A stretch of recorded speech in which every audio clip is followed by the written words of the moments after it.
Et salut à tous, on se retrouve pour la review hebdomadaire de l'attaque des Titans. Donc comme chaque semaine on va parler de l'épisode. Et quel épisode? Je pense que là on est sur le grand épisode SNK de tous les temps. Je pense qu'il va vraiment rester gravé celui-là dans les morts pendant longtemps. Mais avant de commencer à parler de cet épisode, je te rappelle que tu peux t'abonner à la chaîne pour me soutenir et pour suivre chaque semaine l'attaque des Titans avec moi. Et sans déconner, quel épisode de fou! Je pense qu'on peut dire que c'est les 3-4 minutes les plus pesantes de toute l'attaque des Titans en fait. Ça y est, le grand terrassement a été déclenché, et les murs sont tombés et les Titans colossaux commencent leur marche. Je m'attendais vraiment pas à ça. Enfin, je m'attendais au grand terrassement parce que j'ai déjà lu le manga et que j'ai fini de le relire il y a pas longtemps. Je m'attendais pas à une telle mise en scène. Tout le long de la scène, tu ressens vraiment une pression, il y a une atmosphère qui est créée, une tension. Les images sont un peu rouges, tu sais, avec des OST qui viennent vraiment amplifier le côté pesant qu'il y a dans la scène. Et là, quand on a la même vision que Mikasa et Armin, et qu'on voit ce gigantesque Tados au milieu des titans colossaux, parce que voilà, je rappelle quand même que les titans colossaux font 50-60 mètres, si pas de bêtises. Voilà, le mur fait 50 mètres, les titans colossaux font 60 mètres. Et on a un titan originel qui se trouve entre ces titans colossaux, qui est juste énorme en fait. Armin à ce moment-là, il capte quelque chose qui est primordial et que personne n'avait envisagé dans les personnages. Tous les remparts de l'île sont en train d'être rompus. Pas juste Shiganshina, le mur Maria, le mur Rose, le mur Sina, les districts, tout s'effondre pour laisser place aux titans colossaux.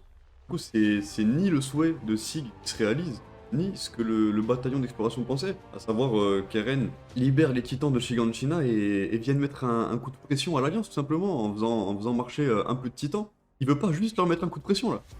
Il veut raser le monde, il veut buter tout le monde, il veut marcher sur la planète. De là, Eren, en fait, il décide tout simplement de détruire, de constituer une menace pour ses amis et pour son île. Il veut aller de l'avant, veut se battre, veut avancer pour sa liberté et pour que plus jamais personne ne puisse venir lui enlever, en fait.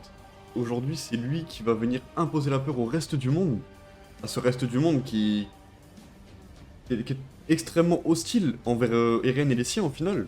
Même sans l'attaque de Revelio, on va dire qu'il y a une certaine haine qui était dirigée depuis toujours vers les Eldiens de Paradis. Donc, alors que le reste du monde est une majorité, et que c'est l'île de Paradis qui devrait se plier face à l'avancée technologique, et à la supériorité numérique de tout le monde, ben non! Eren ne compte pas se plier, Eren ne compte laisser personne entraver à sa liberté, il libère les milliers de titans pour tout raser. Là, il y a vraiment plus de retour en arrière possible, tu captes que t'as vraiment changé d'atmosphère encore une fois dans l'attaque des titans. Là, Eren déclenche le grand terrassement et tout ce qu'on a connu auparavant, ça s'effondre avec les murs de l'île en fait. Plus rien ne pourra jamais redevenir comme avant, on pourra plus jamais avoir un épisode où Eren est tranquille avec ses potes en train de bouffer ou je sais pas, je dis une connerie tu vois. Eren a pour but d'exterminer l'humanité en dehors des Eldiens de Paradis. Mais ça en fait le méchant en fait. Alors oui, le méchant si on se place du côté de l'humanité tout simplement, mais si on reste focus sur ce qu'on a vu depuis l'épisode 1, Eren n'a rien d'un méchant et il vient même libérer tous les personnages qu'on connaît depuis cet épisode 1, alors que si dès le départ on avait suivi l'histoire des Eldiens de Mar par exemple, là je peux vous dire que Eren il nous semblerait bien moins sympa. Ce qui est sûr, c'est que là, il est déterminé, qu'il compte bien aller au bout de son ambition. Donc voilà, moi, pour tout ce qui a été fait, je suis vraiment choqué de ce que le studio a réalisé pour cet épisode de fou. Et je trouve qu'ils ont fait un choix extrêmement judicieux en retirant un chapitre, en fait. Enfin, j'imagine qu'ils vont certainement le décaler pour l'adapter en animé plus tard, là où il aura mieux sa place. Parce que pour les gens qui n'ont pas eu le manga, il faut savoir que entre la scène où on voit le titan, enfin le pouvoir des titans plutôt, l'espèce de mille pattes là qui jaillit de la tête d'Eren pour le relier à son corps, et ben entre cette scène là et le moment où on va être du côté de Armin et Mikasa, il y a un chapitre. Enfin, une moitié de chapitre qui aurait dû occuper une scène assez longue quand même, et donc il serait venu couper la tension qui avait été mise en avant, et ça aurait été très très dommage, c'est ce qui s'est passé un petit peu dans le manga, que imagine, on voit la tête d'Eren rejoindre son corps par le biais de cette espèce de mille pattes là, on voit les murs tomber, les titans apparaître, le titan originel apparaître également, et chapitre d'après, on est complètement sur autre chose, on est sur quelque chose de calme, on est sur du blabla, non pas que la scène dont je parle n'a aucune importance, c'est une scène qui a son importance et que c'est pour ça je pense qu'elle arrivera plus tard, mais juste après que les murs soient rompus, quand t'ouvres ton chapitre, t'as juste envie de voir le putain de grand terrassement en fait. D'ailleurs, pour illustrer mes propos, voici le livre en question Donc le tome 30 se termine avec l'image de la tête d'Eren et le titan qui jaillit de son cou pour rejoindre son corps. Et couverture du tome 31.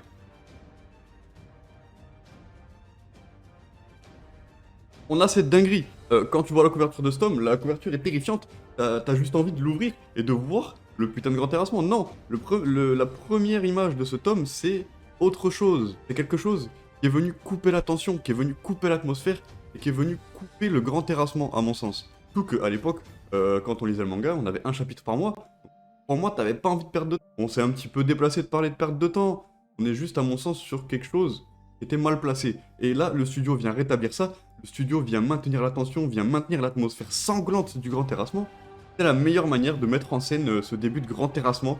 Parce que voilà, sans coupure, je me répète, mais la tension, elle reste. Et même là, il y a de fortes chances pour que les prochains épisodes partent un petit peu sur autre chose. Parce que bon, faut que l'histoire avance. Donc on n'aura pas 7 épisodes sur des titans qui marchent sur le monde. Bon, j'en dirai pas plus parce que j'ai pas envie de vous spoil. Mais ils ont appuyé là où il fallait. C'est maintenant qu'il fallait appuyer sur le grand terrassement. Bien entendu, c'est pas le seul moment où il va falloir appuyer sur le grand terrassement. Mais je peux pas en dire plus pour le moment. De toute façon, le studio, apparemment, ils sont au courant qu'on les attend au tournant. Hein, parce que pour réaliser un truc comme ça, là, l'épisode, il est réalisé avec passion. L'épisode, il y a le sens du détail dans cet épisode, et c'est magnifique.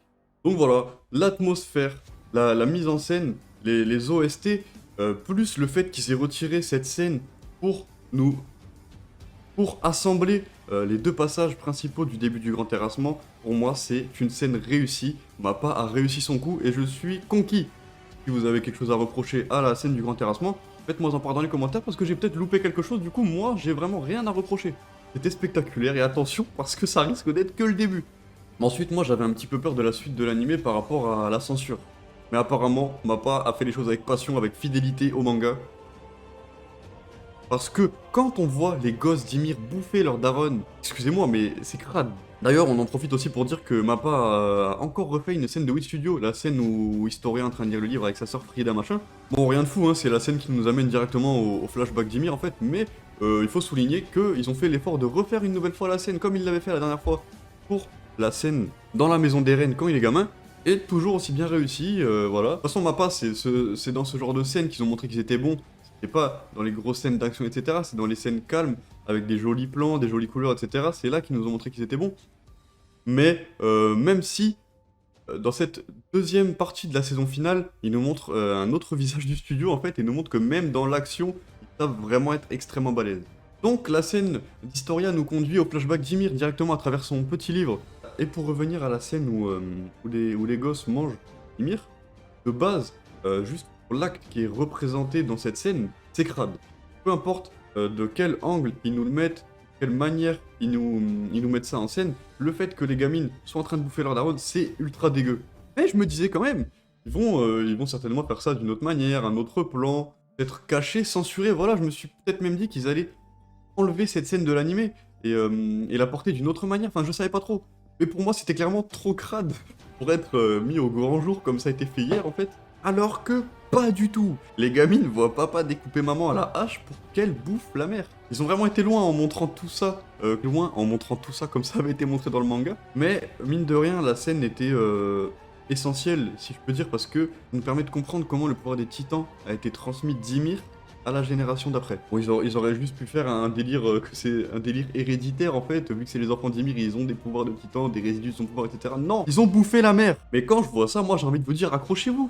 Parce que s'il n'y a pas de censure là, il n'y en aura pas non plus après. Et ça va être un truc de malade en fait. C'est-à-dire que là, je vous dis, l'animé il va être censuré dans certains pays, l'animé il va faire parler de lui dans le monde entier, avec ce qui se passe après. On va en entendre parler, et je pèse mes mots, vraiment. On va parler aussi du flashback d'Ymir, mais avant ça, un petit coup de gueule, parce que on se fait encore grailler 3 minutes d'épisode avec des scènes qu'on a déjà vues la semaine dernière. Encore une fois, comme à l'épisode 18, si je dis pas de bêtises.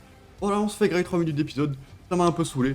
Mais bon, heureusement que ce qu'il y avait après, c'est venu rétablir l'ordre. Et faites pas ça à chaque fois, Mappa, s'il vous plaît. Donc la fameuse déesse Ymir, qui n'est pas tant une déesse que ça au final, puisque, vous l'aurez compris, Ymir était une simple esclave. On nous montre son histoire il y a plus de 2000 ans.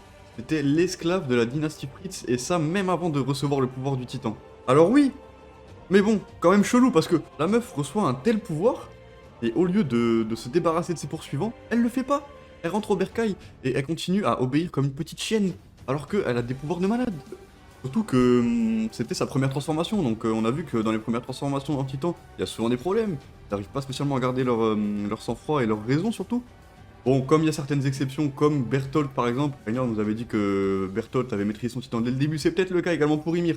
Donc on va pas faire passer ça pour une incohérence, mais il y a quand même des guillemets là-dessus, et sur le fait que Ymir reste esclave de la dynastie Flick malgré l'étendue de ses pouvoirs, on peut tout simplement dire que c'est à cause du fait qu'elle a été esclave depuis très longtemps, et que elle est écrite en fait, je sais pas si on peut dire ça comme ça, au plus profond de son âme, c'est une esclave. Dans sa tête, à aucun moment la rébellion ne passe par là. Elle se dit jamais, tiens, je vais aller tuer le roi Fritz, tiens, je vais aller tuer les mecs qui sont en train de me pourchasser. Pour elle, si elle est maltraitée, on lui donne des ordres, etc., pour elle, c'est normal, et elle n'a en aucun cas la possibilité ou le droit de rébellion face à ça. Mais réveille-toi, putain, ils ont massacré ton village, ils ont coupé la langue de tes potes, ils t'ont coupé la langue. Même si tes potes, ces sales enfoirés, ils t'ont dénoncé pour les cochons. Bref, pourtant, après avoir obéi pendant plus de 2000 ans à la dynastie Fritz, comme elle obéissait à son premier roi, elle fond en larmes à la vue de quelqu'un qui vient de la délivrer de cette éternité qu'elle a passée dans l'Axe en tant qu'esclave. On rappelle que dans l'Axe, le temps est distordu en quelque sorte, et qu'à chaque fois qu'on a vu un titan apparaître dans SNK, pour nous ça durait qu'une seconde et demie, là, le temps de l'éclair et tout, mais pendant ces une seconde et demie, Ymir, dans l'Axe, construisait le titan à coups de seau d'eau et de sable. Donc elle, croyez-moi, qu'avec le temps distordu, ça lui prenait pas une seconde et demie. Ça lui prenait des plombes à construire un seul titan. Comme ça lui a pris des plombes à construire les 3 murailles. Et comme ça lui a pris beaucoup de temps à reconstituer le corps de Sig, comme on l'a vu il y a quelques épisodes. Quand celle qui est à l'origine des titans attendait que quelqu'un vienne la sauver, et c'est Eren aujourd'hui qui vient la délivrer de sa forme d'esclave. En libérant Ymir de l'autorité de la lignée royale, vient lui offrir sa liberté, que personne n'avait jamais fait pour elle avant. Elle n'avait jamais eu d'allié en fait. Et donc là, Ymir lâche prise et exauce le souhait de son sauveur, en avançant avec lui vers leur liberté à tous les deux et celle du peuple eldien. On peut parler aussi vite fait du moment où Ymir tombe sous les racines de l'arbre. Donc voilà, elle tombe dans l'eau et il y a cette entité chelou qui s'accroche à son corps pour permettre le pouvoir des titans. Donc on a très peu d'explications à ce sujet. Et en plus d'avoir très peu d'explications, on aurait pu rester sans savoir où le pouvoir des titans sortait. Parce que au final, avoir cet aperçu de l'obtention du pouvoir des titans, ça laisse pour autant de questions qu'on ne sait pas vraiment quelle est cette chose. Donc très sympa aussi, très sympa la scène où Eren il est attaché et réalise que tout est pas en train de se passer comme prévu. Ymir est en train de marcher vers l'axe pour réaliser le souhait de Sig, l'ordre de Sig, contre les Eldiens stériles. Eren, on dirait qu'il perd complètement son sang-froid en se déchirant les pouces des menottes là pour se libérer. On a vraiment l'impression qu'il perd son sang-froid. Alors que je pense qu'il le perd pas tellement, parce que même ça, il a dû le voir dans ses souvenirs, vu que de toute façon, c'est lui qui a écrit son propre manga. D'un côté, Sig affirme qu'Eren ne peut pas utiliser le pouvoir de l'originel avec énormément d'assurance, et donne un ordre à Ymir, puisque c'est ce que la famille royale a toujours fait. Et de l'autre côté, Eren, au lieu de donner un ordre à Ymir, vient la libérer, vient la rassurer, et vient briser ce lien entre maître et esclave qui existait entre Ymir et les Fritz. J'ai extrêmement hâte de voir la suite, et ayant fini de relire le manga il y a quelques jours, je me demande comment ils vont faire pour adapter la suite en seulement 7 épisodes. C'est limite de la folie là, de ce qui reste à adapter 7 épisodes, c'est très peu. Enfin, moi je trouve en tout cas. Hein. Ou alors ils vont vraiment faire sauter des trucs, ou en abréger certains. Ils prenaient beaucoup trop de temps dans le manga, même si je suis pas sûr qu'il y ait des choses qui prenaient beaucoup trop de temps. Il reste bien entendu la théorie du film après cette partie de la saison finale.